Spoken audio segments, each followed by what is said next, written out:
This is the Detroit Sports Podcast Network.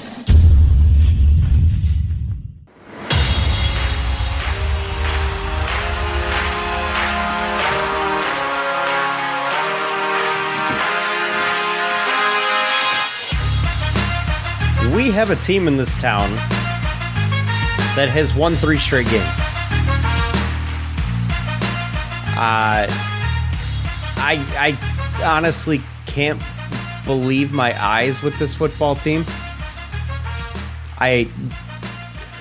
Honestly, part of my hesitation is I don't want to get all excited and then get hurt again. Do you have that feeling? Yeah, because I came on here last week and I said, if you really want to get my attention, go to New York and beat the Giants. And they didn't just beat them; they smacked them. And they got my attention. But like you said, I was sitting at the bar watching the game, and there was like a couple older guys like sitting on your side of me, and both were talking about because I was like, I don't know as a Lions fan how to react to this. And they're like, we've been Lions fans for 30 plus years. We'll tell you right now, you don't react to it. This is the Fan Report, where it's by fans. For fans. We are brought to you by the Detroit Sports Podcast Network at Detroit Podcast on Twitter. You can find us at Real Fan Report as well. I am Nick, and my co-host is Andrew. What's up, guys? We are going to be talking about the Lions today and the 3-game win streak, along with, and I know this podcast is going to be dropping after the Bills game, even though we are recording before the Bills game. So we've got to be a little bit strategic with how we word this, with how we play this episode. To try to make it as relevant with as how possible. we talk about that game, yeah. Obviously, with the holiday plans, with the holidays and family and stuff, it makes it a little bit more difficult to do an episode like this. But we've been doing this for a while, so we'll do our best. We're also going to be talking a little bit about the Pistons. I know Andrew has some questions he wants to pose, but let's kick it off with some Lions talk here. Or do you want to kick it off with the Pistons conversation? Because I feel like it's going to be a lot of doom and gloom with the Pistons. We normally start with Lions. It's probably Is it weird that the Lions are the exciting thing to talk about and the Pistons are the doom and gloom? Yeah. That is a weird feeling. It feels backwards. It is backwards. We normally close out with the Pistons so that we could be more positive. Well, with the Pistons, there's not exactly very much to be positive about. They're a 3-15 basketball team and are very largely not meeting or even coming close to any level of expectations that were set for them. Not even from our standards, who had admittedly some lofty expectations for the team this year. But even from just a general perspective, they're not even close to meeting any kind of expectations so far. But do you want to start with the Pistons, or do you want to do our usual Lions talk and then segue into the Pistons talk? We can start with the Pistons. Okay. Starting with the doom and gloom. I like ending on a good note. As this recording, we're in the middle of a road trip. We are in Denver tonight, but we have not won a game on this road trip. I was expecting to at least be able to beat the Lakers, but that didn't happen. Anthony Davis dropped almost 40. We should his first game back in a while, I believe. Yeah, we should, I guess, talk about the elephant in the room with the Pistons, and that is Cade Cunningham's health. I do have a buy or sell, which, hint, that's going to be part of it. But news came out over the weekend that the shin splints or shin soreness that Cade Cunningham has been experiencing is feared to be a stress fracture. Now, that's not confirmed. They're hopeful that it isn't. They haven't actually done any tests to find that out yet. And but obviously, if it is a stress fracture, surgery is a very I don't want to say likely option, but it is a route that could be taken. I have a question. Yeah, we're talking about a high caliber, high grade NBA basketball player here. Yep. How have we not done tests to figure this out yet? Yeah. So this is what I was curious about. Obviously, neither of us are insiders, but reports had been that he experienced this shin soreness last season, and then it went away. He experienced it in the off season, then it went away. But after it's a recurring thing, don't you want to, take the cautious side, especially when it's your star player. Absolutely. And honestly, like if an injury reappears, you really should be doing some deeper digging into the root cause of this injury. And quite like, I frankly, last season, the first time it comes up and then it goes away, like, oh, right. Okay, it's just a little sore. That was it. On top of that, like this season, as soon as the soreness came up, they should have been doing testing to figure out what is the cause of this. Like they X-rays, whatever, MRIs, CAT scans, whatever you're going to do to figure out what is wrong with this leg. Why are they not already doing this? Like, why did news come out over the weekend that they fear a stress fracture and we don't know by Tuesday? Like, I don't understand why. Yeah. Because if it were just my body, I'd want to figure out what the hell is going on. Yeah. And what boggles my mind even further is Cameron Salerno, who's a journalist for the Sacramento Bee. He posted an image on his Twitter account showing Cade Cunningham getting shots up before the game in Sacramento, and like he's in full on tank basketball shorts. He's got like the leg sleeves on, like looking like he's like getting prepared to play, basically. Even though we know damn well he's not. Why are they even doing that? If the key has been to rest and hope it gets better, why is he out there getting shots up? Well, I mean, I would hope that this is something that like is advised by one of the training staff or the medical doctors. Neither of us are medical professionals. Right. I would hope that's something that they've talked to the doctor about because, if he is doing nothing but resting, I would concern with a little bit of atrophy. We know that he put on a ton of muscle in the offseason, so we don't want him to lose that. We want him to stay active. We want his conditioning to stay up. We want his shooting to stay on form. Like, he probably should be resting this injury quite a bit, but that doesn't mean that he necessarily has to do nothing forever. Even with physical therapy, you're working out at that point to keep your strength and build your strength up. So, it's probably some needless stress on what could be a stress fracture or at the very least shin splints.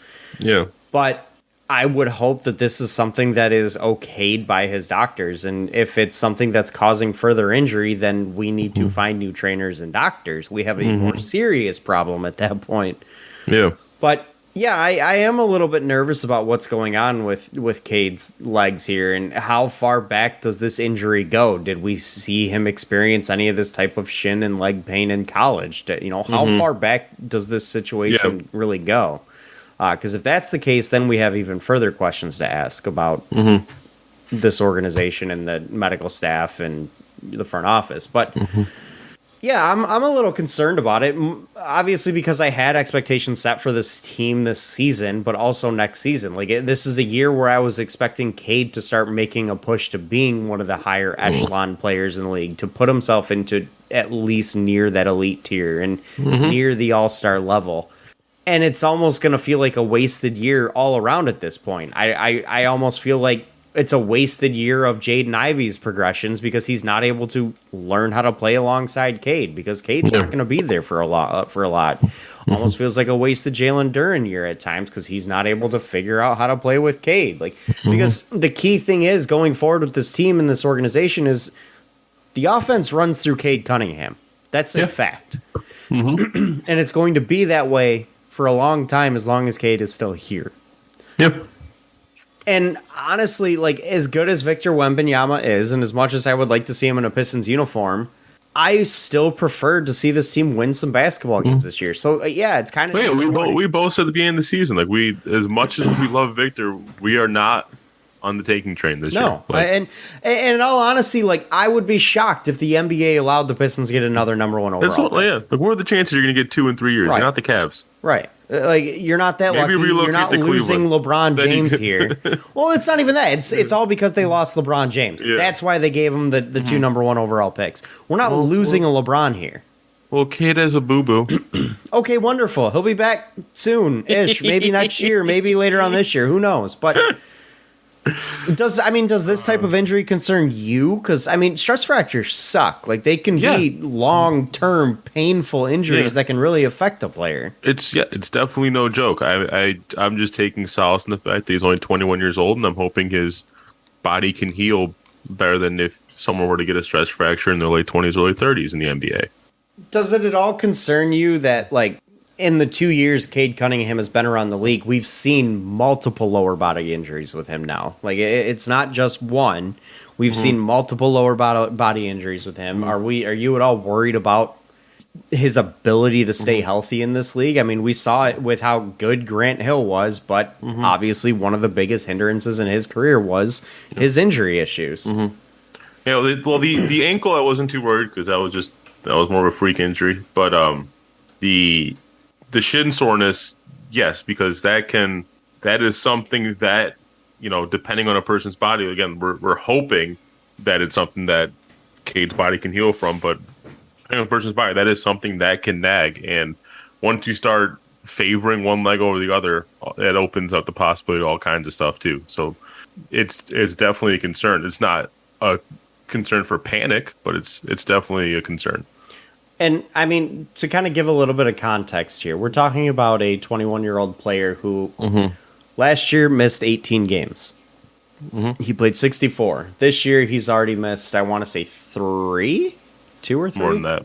More than that. He's missed like 6 now with that alone. So okay, yeah. And there's a chance where he could be out for multiple months at this point. So in his first 2 years, if he gets surgery, it's probably the season. Probably. We're talking about a player who is a number 1 overall pick that we've invested our entire, kind of hinged our entire future on. And he's already missed, and he will have already missed almost half a basketball season at that point, if not more, depending on what's the outcome of this shin situation. That's concerning in my mind. And, I'm not saying that he was a bad pick at all. I'm not saying that we shouldn't have taken him. It's just, it's concerning to me in the eyes of someone who was hoping that this rebuild was coming towards an end because of the pieces that we have and the pieces that we're building around. And it makes me wonder if Cade can be, and this is almost like a stupid question to ask, but if he's a guy that's not able to stay healthy, can we rely on him to be the number 1 guy on this team? It is concerning in that regard. But he is 21 years old, and he has only, he's young, and he's able to bounce back, and he's one of those guys that's tough as nails. So I expect him to recover from this. I expect him to not have lasting issues. I'm just a little bit nervous because we've been burned before. That's all. We've seen it across all of our teams. Yep. Well, we don't have the greatest luck in this town. No, we don't. So, best of luck to Cade and the medical staff, and I hope to God to see him back in a Pistons uniform on the floor, healthy this year. Yeah, and this was going to be part of my buy sell, but I might as well just bake this into the conversation then. So, yeah, we did hear that they're going to explore every possible avenue to avoid surgery with Cade, which to me sounded like, so it is a stress fracture if you're even considering surgery. But anyway, I'm a little confused as to why they would do that. That was going to be my buy or sell. If you know that that's something that can solve the problem, yeah. So I'm saying the buy or sell was: would you rather just take the lumps now and get Cade, have himself for the season, get the treatment he needs, whether it's surgery or whether it's something else, but just sit him for the season and have him get the treatment or try to get him back as soon as he at least feels healthy enough to play? That was going to be the first buy or sell, but I thought I'd just fold in this conversation. I would think if you know that is something that will solve the problem long term, to where if you get this surgery or whatever, he won't have to deal with this for the rest of his career, barring any type of freak accident or something. But no, I'm not an expert on the surgery, so I don't even know if that's the case. But. Right, and I'm not either. And I can't even definitively, even if I was, I couldn't even definitively say that that's the case until we know what is actually the problem. But if a surgery is something that can fix it, why wouldn't you do it? Yeah. Why would you push this down the road to where maybe we see it come back again next year? It sounds like if this is a stress That's why I fracture wonder related, if there's some kind of risk with the surgery or not. If they're really right, trying which to is avoid fair, it. which is fair. But if there's something that he's going to continue to run into this problem throughout his career, if you don't get this surgery, why wouldn't you just do it? Yeah. It's kind of like I'm Tommy in John agreement. surgery. At some point, you got to just do it.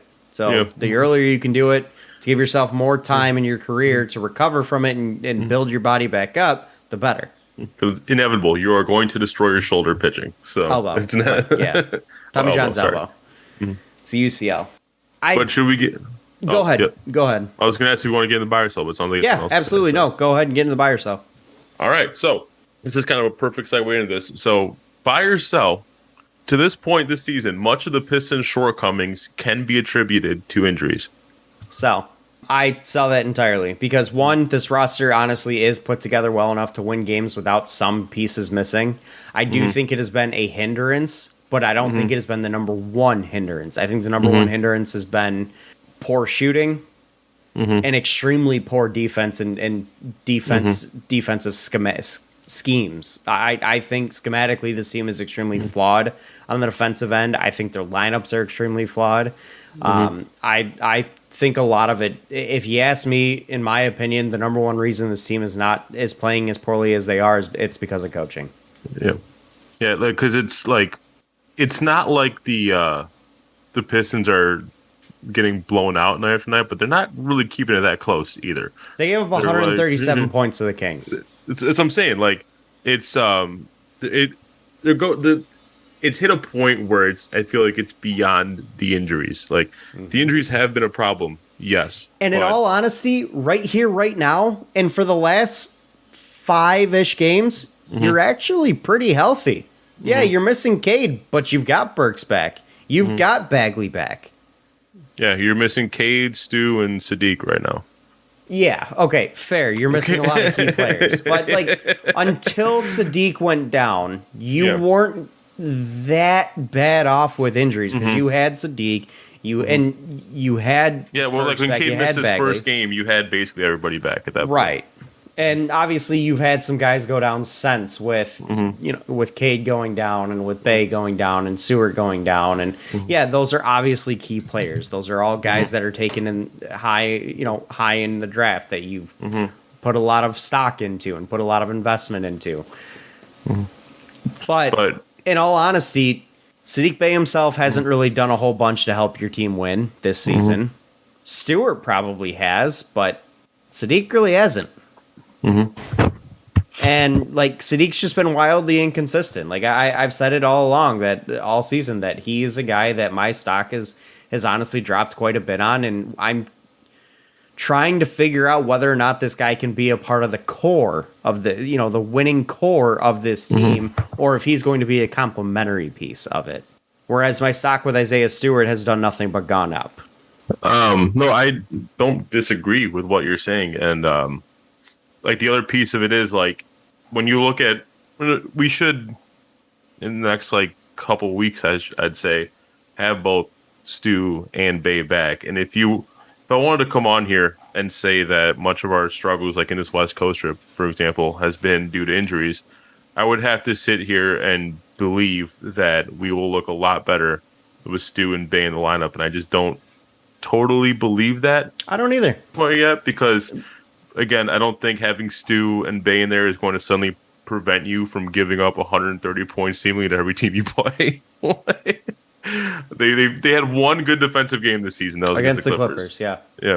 So I don't know, and that's what annoyed me the most is you saw it against the Clippers, and you're like, wait, so you guys are capable of doing this. So why aren't we doing this more often? I also think that was a Clippers team that was a little bit shorthanded themselves. Yes, I know they had Kawhi back, but it was a rusty Kawhi. You didn't do a damn thing to stop Paul George in that game, I don't think.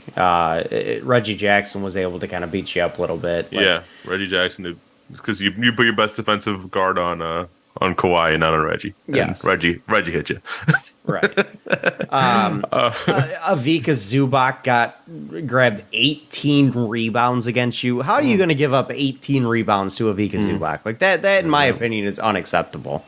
We need this team desperately needs some guys that can bang down low. Yes, it's getting annoying. And I'm hoping Duren can be that guy. But we'll see. Honestly, the former Pistons played pretty well in that game. Marcus Morris, 16 points. Reggie Jackson, 23.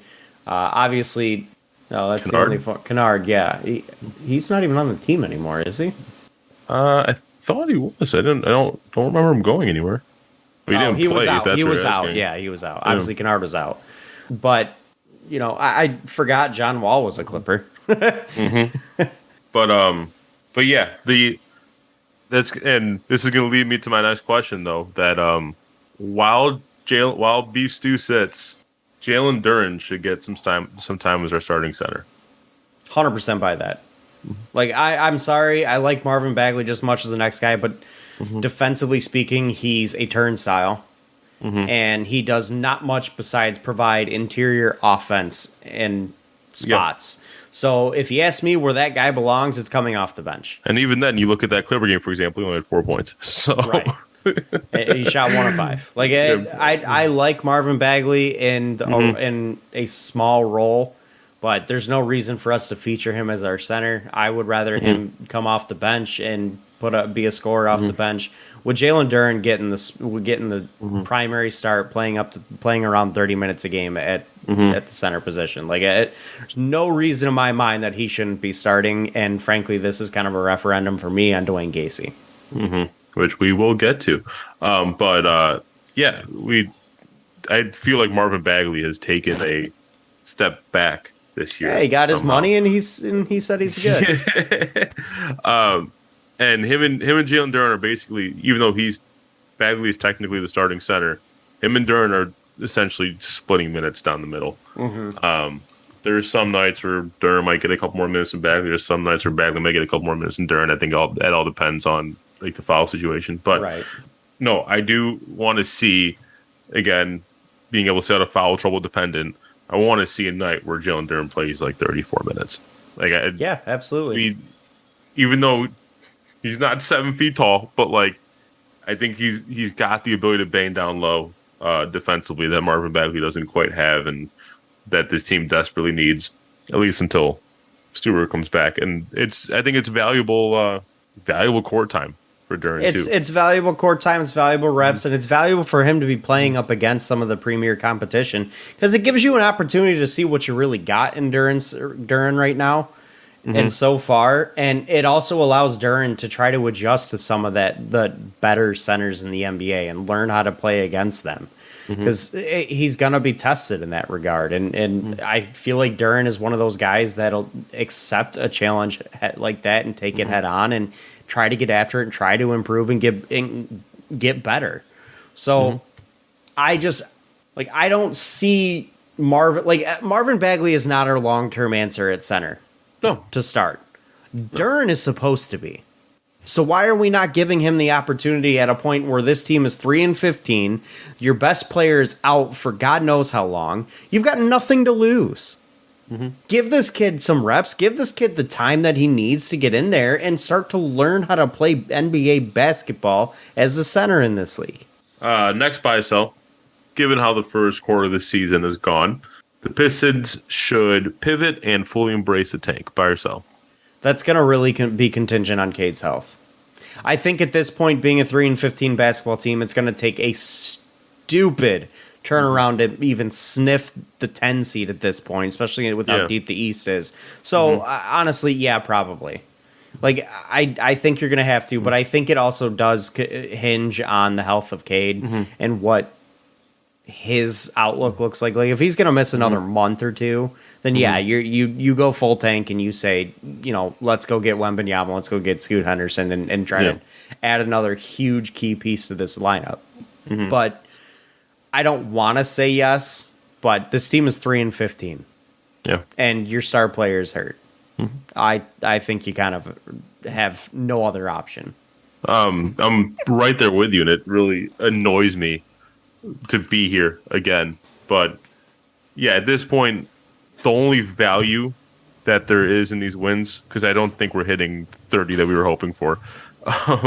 The only value in these wins, and there is value there, is it's the same deal with the Lions. It's getting these guys confident and used to winning and used to playing winning basketball, and you don't want to demoralize these players, but You also have some rookie contracts coming up, and some of these guys may not want to stay for and play on a not winning basketball team. Exactly.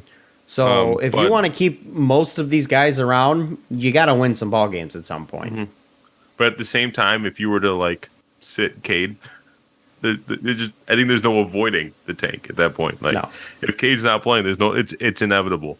Right. I'm not saying try all these guys out, but make subtle lineup changes that make you lose basketball games. I'm just saying where I am mentally, I've basically, this sounds depressing, I've basically given up on the season. It's hard not to when you're staring 3-15 in the face. 18 games in, yeah. Because to have this team be even sniffing a play-in, they would have to go above 500 the rest of the way. And this basketball team is not an above 500 basketball team. Yeah, they're not. At least not as currently coached, which gives me to my next question. Should the Pistons extend Dwayne Casey after the season? Hell no. I'll actually answer your question with a question of my own. And this is one that I was thinking about earlier today that I wanted to bring up tonight. Do you allow Dwayne Casey to finish out the season? Whoa, you took it a little more aggressive than I did. If we're embracing the tank, yeah. I don't. But at the same time, like if I feel like he has way too good a relationship with his front office for him to see a midseason firing. Like they've already talked about him transitioning into a front office. Speaking like a true Lions fan. God, are you part of the Ford family? I'm not saying this is what I want. I'm telling you what I think is going to happen. I think he has too good a relationship with the front office for him to be fired midseason because they've talked about him transitioning into a front office role after coaching. You can do that midseason. I'm just going to throw that out there. It's been done. But, yeah. In my opinion, would I be against giving Russ claiming the keys for the rest of the season? No, I would not be against that. But in my opinion, I just don't think it's going to happen. In my opinion, no, you fire him. I'm not saying you do it right now. You give him a shot to turn this thing around, but you get rid of him sometime after the All-Star break. Thanks, thanks for your efforts. We're going to go a different direction. If you want to bring him into a front office role and do some ceremonious bullshit, fine, have at it. I don't care. I really don't. But Dwayne Casey, in my mind, is more damaging to this basketball team right now than he is helping things. Yeah, you can make an argument that he is hindering the progression of the talent of these young players because he's not putting them in the right spots to succeed. And I had this question last year with Dwayne Casey and Sadiq Bey, and I think we're seeing the same issues again happen this year. I don't think players are being put in the proper spots to succeed, and that's a referendum on the coaching in my mind, and Dwayne Casey's got to answer for that. There is no reason Sadiq Bey should be taking a step back this year. Sadiq Bey was supposed to be a leader of this team, continue to take steps forward, and he's taken a step back. Isaiah Stewart, he's taken a step forward, but in one facet of his game. The other facets of his game, granted, he's probably had to put most of his efforts into that one facet of his game, but I don't necessarily think that's on Dwayne Casey. That's on Isaiah Stewart more than it is Dwayne Casey because he wanted to change his game. And he put in the effort to do that. It's not like Dwayne Casey has done a bunch of things schematically to allow Isaiah Stewart to really go after this. He's still only taking 2 to 3 threes a game. He had those same open looks last year. He just wasn't willing to take them last year. Yeah. Now he is. That's not anything different schematically. And the way I look at it too, like you actually look statistically, the Pistons are allowing nearly 120 points per game to the opposing team. Only team allowing more than them is San Antonio, and they're openly tanking and have guarded their roster this season. And the only other two teams that are even near you are Oklahoma City, who's also openly tanking, and Golden State, who doesn't need to play defense because they score so damn much. Right. So, granted, Golden State has problems of their own, but that's a different argument. But like, I can't see a team allow nearly 120 points a game and just be okay with that because I know a lot of that can be coached and schemed. Not sitting here telling you Greg Popovich is a bad coach. I think they're doing that on purpose. But the 118.7 points per game that this team is allowing, I think it is a massive. If your team can't match up man to man, you change it up. It's a massive dark cloud hanging over Dwayne Casey for me, and the way that I'm seeing him just trot out these lineups. Like there's there's looks that were thrown out there that just make zero sense. Zero sense. I don't get what Dwayne Casey is doing half the time. Like, the coaching, it is a huge problem. And that's one of the biggest reasons that I'm like, honestly, this guy doesn't even deserve to finish out the season. Like, it just it doesn't make sense to me in my mind to allow a guy like this to continue to damage the young talent and the mental aspects of this team and these young players. And frankly, I said it in the offseason. If you don't hit certain expectations next year, it's a big red X on Troy Weaver as well. And honestly, Troy Weaver deserves a big red X for this season if things continue the way they are, especially if he allows Dwayne Casey to finish out the year. Like, it's a big red X on Troy Weaver, because then you really got to start asking questions about his drafting capability. I had another buy sell. Like, there's one more, but I had another on top of that buy sell in here, but that I deleted. But now you're kind of making me want to throw it out there because it kind of plays right into it. Throw it out there. Should the Pistons be buyers at the deadline? Why would you buy with a team that is 20 games below 500? Because the reason I put that out there is because you're saying that, like, if Dwayne Casey allows us to continue, kind of thing. So it makes it not Dwayne Casey, Troy Weaver. So makes it sound like, by the deadline we should get reinforcements in here almost. So that's why I threw that back out there. But which I guess is fair. The reason I took it out is because if you say we should embrace a tank, that basically answers that other buy sell. Here's how I would look at being a buyer at the deadline. I would look at it as getting an early jump on free agency. If you're gonna do it that way, then fine. Do it that way. I agree with that. Because it is going to be tough for us to for draft picks. Other than that, it is going to be tough for us to bring in talent. It always has been in free agency. So if you are going to tell me that they're going to utilize the deadline to be buyers of the deadline to get a head start on free agency, fine. That I'm okay with.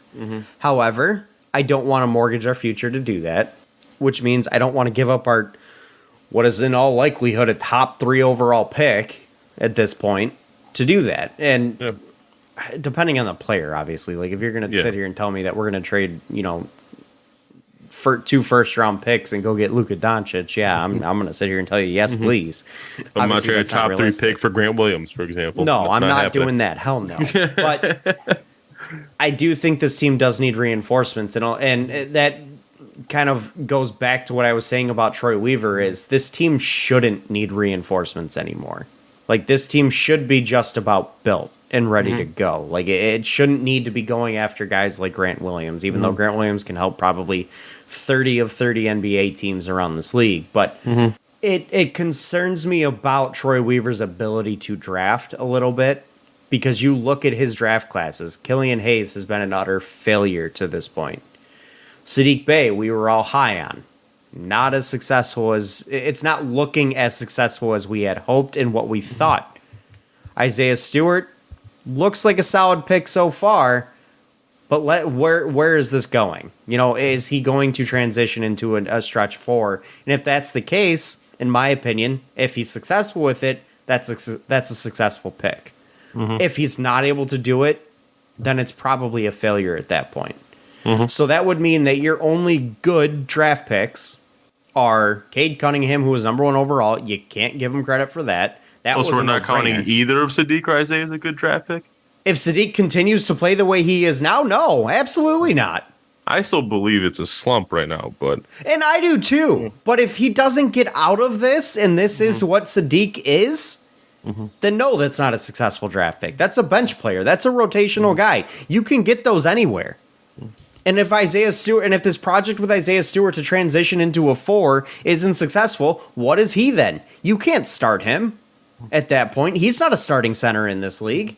If he continues to progress the way he has this year, then it's successful. But he's got to be able to transition his game. Yeah. As I'm saying, so if we want to look at trends, if we're saying Saddiq turning down, Isaiah Stewart turning up, I say at least get one of the two then. I'm not taking any. I'm not giving him a grade on any of them just yet.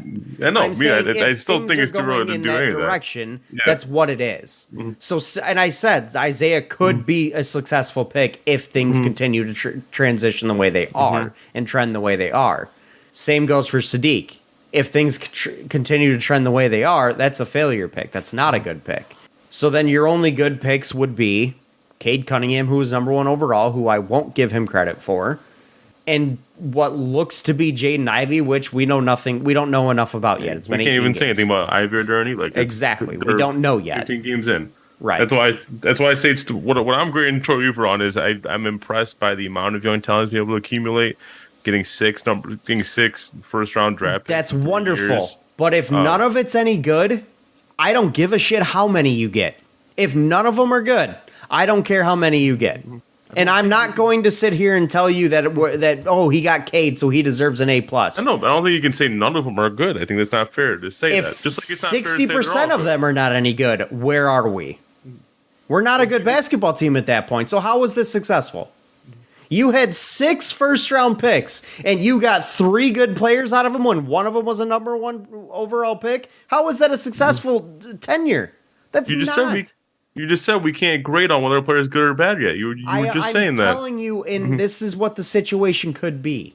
If 40% of your 6 draft picks or your 7 draft picks, whatever you want to say there, turn out to be good NBA players, and one of them was a number 1 overall pick, and the rest were other first-round picks, and your team still can't win, you failed.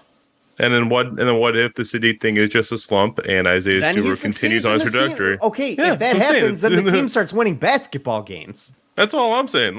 But you're asking me, right here, right now, what I see.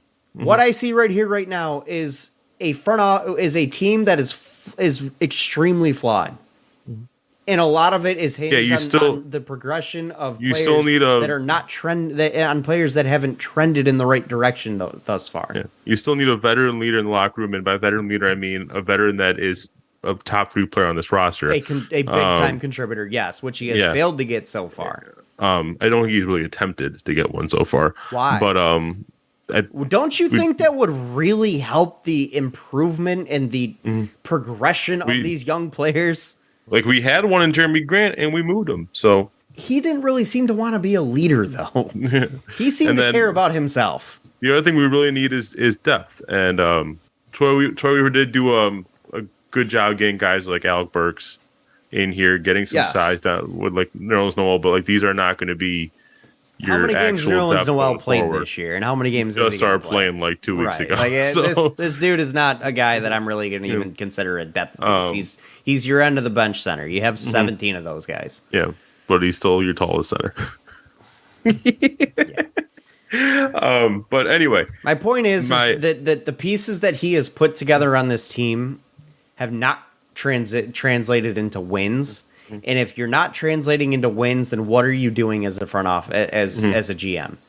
You're not doing a good job if you're not winning basketball games. And I get it. We're still in rebuild mode. I get that. But I'm starting to see some signs of reasons to be concerned with some of the players that Troy Weaver has brought in. Have I loved the Bojan Bogdanovic experiment? Yes, it's been wonderful. Have I liked the addition of Alec Burks? Yes, it's been wonderful. But are these guys going to be around when this team is winning? I don't even know at this point. And how many veteran leaders has he brought in to help mold the games of your young talent? Or mold the games of your young talent? None. Like, at some point, got to bring something in to help these guys. We got to toss out the last buy or sell here because we spent too much time in the Pistons. What is the last buy or sell? So are we seeing Killian Hayes start to turn a corner? And the reason I put that out there is because in the time that Cade Cunningham has been down, Killian's been playing around 30 minutes a game and shooting 42% from 3 on 3.5 attempts per game. His 3-point shooting has looked halfway decent. Yeah, really he's just looking more aggressive, like you saw in the Lakers game, like he was jawing and stuff, something you never see from Killian Hayes, and he's cleaned it up. He's after a sloppy start to the season in terms of like turnovers and defensive mistakes and all that. He's looked like he's cleaned that up with more reps, but again, we've seen this with Killian Hayes, so that's why I wanted to pose as a buy or sell. Like, is this another just spurt and then back to normal, or? I'm not ready to buy it. I'm not ready to buy it because of what we've seen in the past, where he has moments like this, and then he goes back to being what we've seen for the entirety of his career thus far. So I'm not ready to buy this. I want to, and I've really liked what I've seen from Killian, and If hold is an option, I'm There holding. is nobody who there is no right. I'll hold. There is nobody who wants to see Killian succeed more than me. And I know I don't talk about it enough on this show, but Andrew, you and I were talking the other day about what do we do with Killian when his contract is up? And I even straight up said I'm okay with giving him an extension, not a big one. In fact, I would decline his qualifying option, give up the restricted rights, and offer him a smaller contract. But I would bring him back because I like a lot of his tools and what he can bring, and I feel like he's right there. I feel like he's close, and I feel like he can be a good basketball player. He just has to find his stride, and so that's where I say, I'm willing to give him another shot. I'm willing to give him another year or two beyond his rookie deal. If I can get him to do that, I'd be willing to do it, and I want to do it.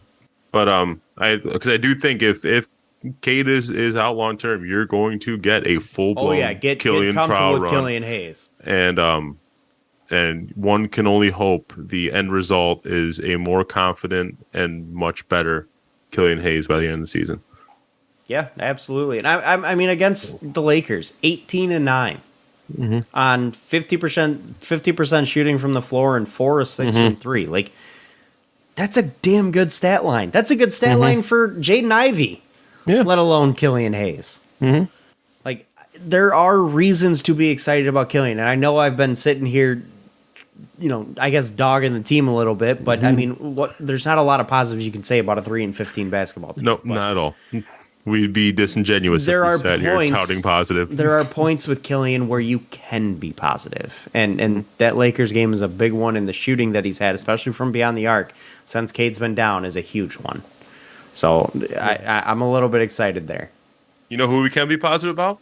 The Lions. The Detroit Lions. How good does it feel to say that? It's weird. I'm uncomfortable. I hate the fact that the day I come on and go, all right, I'm out. Break off a 3-game win streak. You know what it is? It's got to be Peyton Manning breaking the Bobby Lane curse on TV. It's got to be that, right? But like I said last week, if they go to New York and beat the Giants, they have my attention. I'm going to up the ante on this one. If they beat the Bills on Thanksgiving and win 4 in a row against possibly the best team in football, I'm chugging Kool-Aid. I'll take you one further, my friend. If they go and beat the Bills at home on Thanksgiving, I'm ready to start talking playoff potential. Which is insane. If I'm ready to talk the P word with this team. At that point, yeah. Because it is insane, because they were a 1-6 football team. Why does Dan Campbell make me look like a fool? Why does he do this to me? If you know what's funny is we talked about, if they beat the Bills, I can no longer say I'm out on Dan Campbell. I can't. Right? No, I look stupid. You absolutely. Well, at that point, he would have done exactly what I asked him to do, which is go and beat good football teams. He would have beaten both of the good football teams you would have faced this year. I asked you to do a couple of things. You had to either win 3-0 or win 3 in a row against the Dolphins, Packers, and Bears. You lost against the Dolphins. You went 2-1. But then I said, if you don't go win 3 in a row, you have to beat one of the Giants or the Bills, and then beat, I think it was, you had to win 4 other games the rest of the year. He would have done what I asked him to do to get me back on the train. If he goes and beats the Bills, I'm back in. And and a lot of it has to do with after the Packers game, I felt like they won in spite of Dan Campbell. But then you go and look at the Bears game. He coached that game pretty well. You go and look at the Giants game. I thought he coached a great game. This guy is seemingly a different coach from what we saw in the beginning of the year. In the beginning of the games, are on the same trajectory right now. Right, what's going on? But early in games, when you're in close to the red zone and it's 4th and 3, he's choosing to take the points to tie the football game or get to an early 3-0 lead, as opposed to go for it on 4th down. Blah blah blah. Let's get after it. He's choosing to just take the points, and it's a weird thing to say about a grown-ass man, but he's making mature moves as a head coach at this point. He's seemingly a different head coach than what we saw earlier in the year, and it's really honestly got me encouraged. And the team looks like they want to play for him. They're rallying around him. Like they look excited. And I mean, any team that wins 3 straight games, you're going to be excited. But, and I'll be honest with you, if they go out and they lose to the Bills, like obviously if they lose in a fashion like what the Vikings did against the Cowboys. So our feeling if they win is we're ready to start talking playoffs. I'm ready to start talking the B word, yeah. Because you look at the rest of their schedule and it doesn't look that hard. Yeah. To be honest with you, your hardest game is against the Jets. I'm right there with you, and it and the feels Vikings. disgusting to say, but I'm right there with you. I feel like I'm walking into a trap. I know I'm walking into a trap. As a matter of fact, I've seen this movie before. But you know what?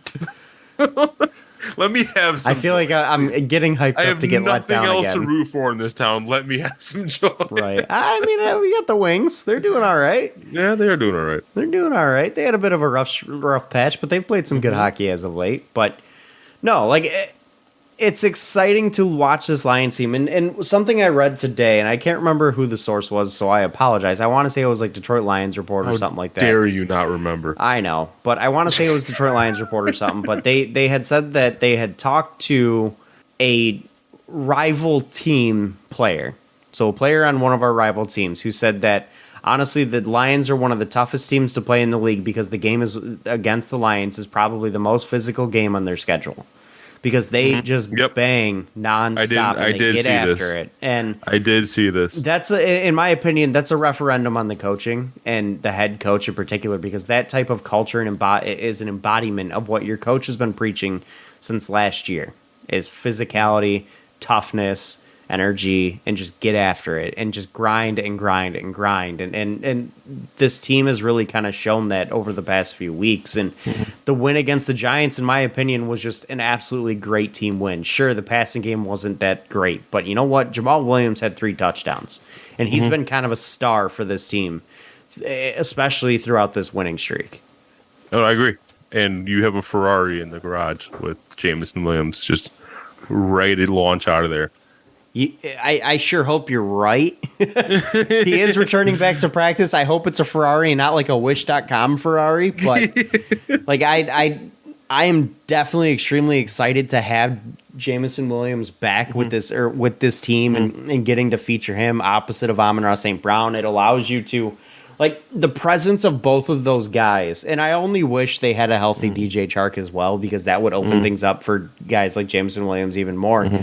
Because I wish we had a healthy version of DeAndre Swift. Yeah, that too. But having the presence of 2 receivers that you can play out wide and Jameson Williams allows you to essentially play Jameson Williams like the Chiefs and the Dolphins have done with Tyreek Hill. Yeah. Because that allows you to move him all over the field, and you dictate the matchup he gets at that point. You control who he's staring in the face and having to force stop him. So you can get the look that you want and open Jameson Williams up to just be electric. So, and you can still do that even without Chark, but it would be a lot easier if you had Chark. Yeah. But I'm really excited about Jameson Williams coming back, and you're getting to a I point wish it was for this game, but I obviously highly doubt it's for this game. If he's not, no, I really don't think it's going to be a short week. If he's not ready yet, though, don't force him. Even if it's next week. Exactly, if he's not ready, don't force him. You have 21 days to add him to your active roster. If you got to use 20 of those 21, then fine. So be it. But I agree. I am extremely excited about what I've seen with this team. And it's honestly on both sides of the football. And it's not, early in the season, the offense was the big pusher, and a lot of it was through the passing game with Jared Goff throwing 3 and 4 touchdowns a game. Lately, it's been the defense a little bit, and it's been a team game. Which, again, shocked. Yeah. Maybe it was Aubrey Pleasant. Who knows? Maybe that was the thing that really kind of turned things around. And see that they haven't lost since they fired him. So.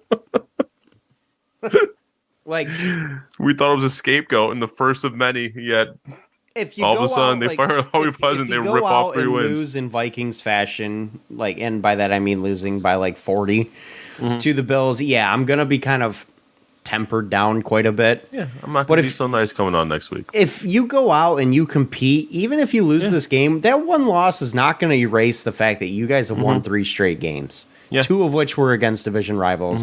Just 2 of those games were on the road. Don't embarrass yourselves on national TV. That's all I ask. Yeah. which is in our lifetime at least has been a tall order for Thanksgiving Day. Yeah. We've seen many embarrassments on Thanksgiving Day, but I'm excited about it, honestly. Like if they win this football game, yeah, we're talking playoffs at that point. We're I know we're below 500, but we're right in the thick of it. Yeah. We've got a lot to be excited about, and we've got what looks like a pretty favorable schedule to finish out the year. You face, I think, 2 teams above 500 the rest of the way. Like that's, you could be looking at a team. I mean, call me crazy. If you beat the Bills on Thanksgiving Day, you could be looking at a team that wins out. And by that, I mean, you would have won like 9 straight games to finish out the year. I was joking with my buddy at work that if we beat the Bills, we may never lose. 11 straight games. We may never lose again, but that was more like hyperbole. If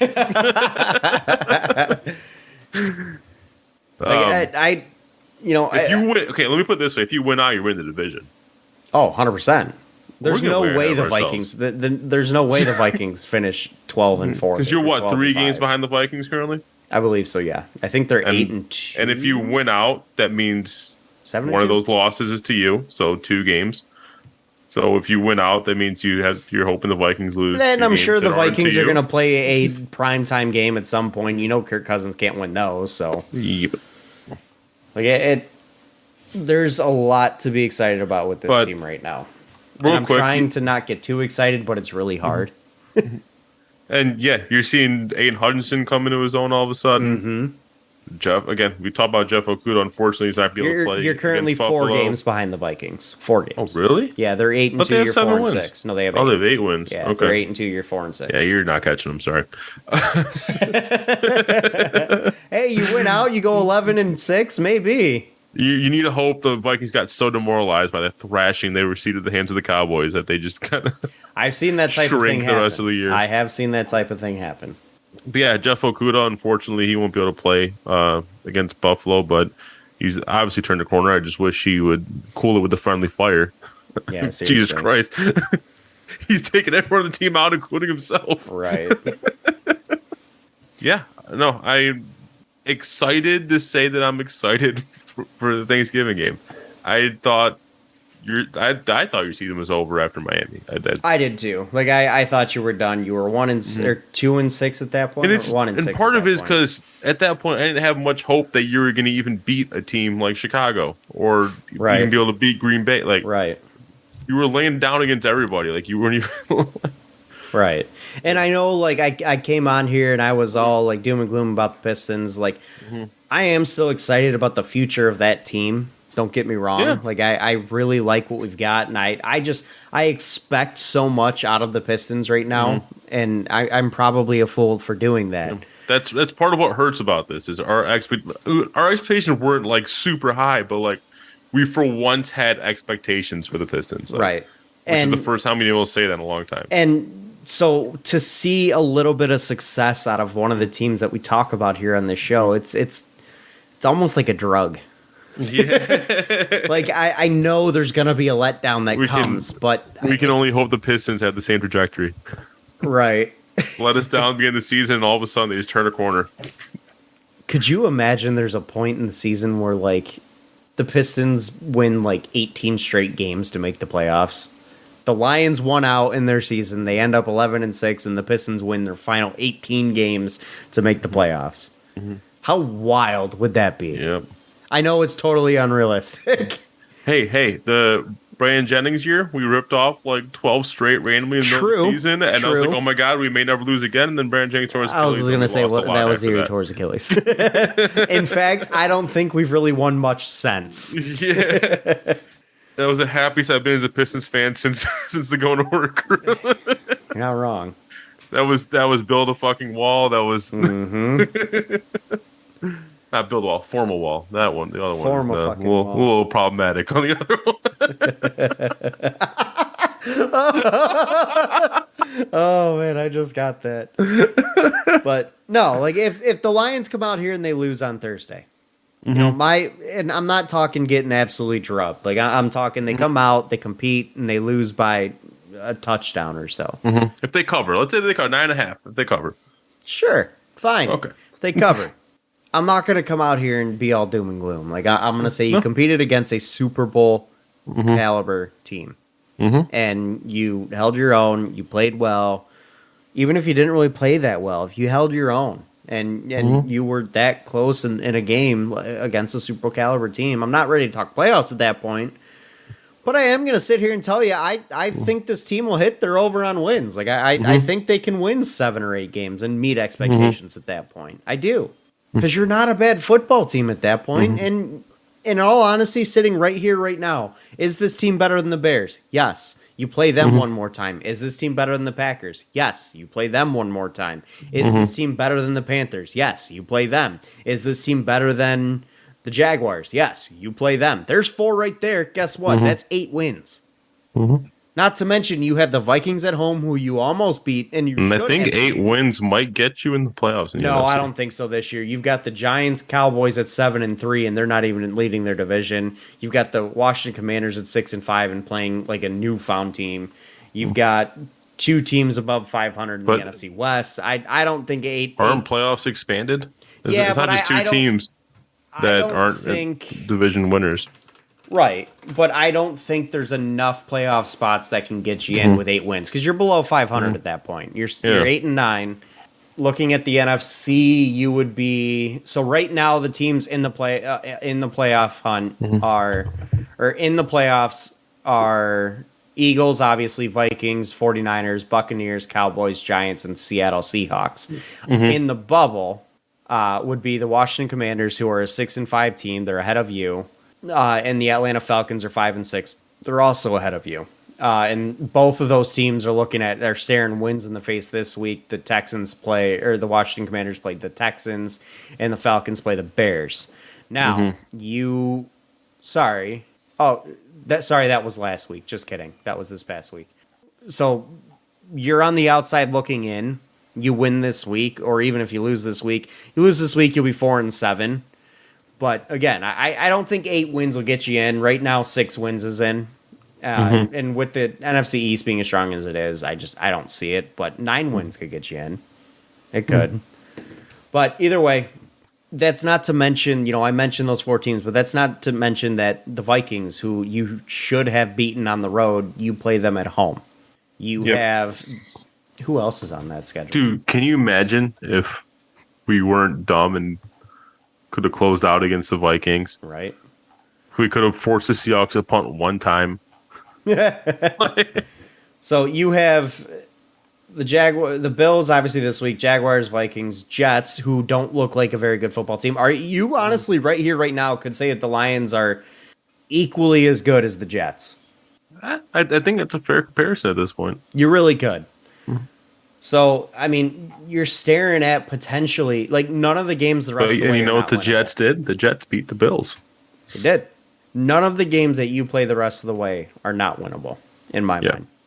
And in fact, I would say you're probably favored in at least a few of them. So, to say that the Lions could hit their over this year, even if they lose to the Bills, I actually think they could. They could meet expectations this season. Yeah, maybe we'll see. Can sneak into the playoffs. We'll see. But we gave you a little preview of what our thoughts would be, depending on the outcome of Thursday. If they go out and win this game, man, get ready to come on to a lot of excitement next week. I'm gonna have a Vuvuzela just right into the mic. Would be appropriate for the World Cup. Granted, I don't think they have those at this World Cup because it's not in South Africa. But, but yeah, anything else to add before we close out? No, that's gonna call it for this week. Thank you guys for listening. We will catch you next week. Follow us on Twitter at Real Fan Report. Thank you to Detroit Sports Podcast, always at Detroit Podcast on Twitter. Andrew, thank you for joining me. Hope you guys have a happy, or technically by the time this drops, had a happy and healthy and safe Thanksgiving. Stay safe on Black Friday. Don't do anything stupid. Stay safe Black Friday. Stay safe on the biggest bar night of the year. But we will catch you guys next week. This has been the Fan Reporters. Bye, fans. For fans. Have a good one. Have a good one, guys. Enjoy the holiday. See you next week. Peace.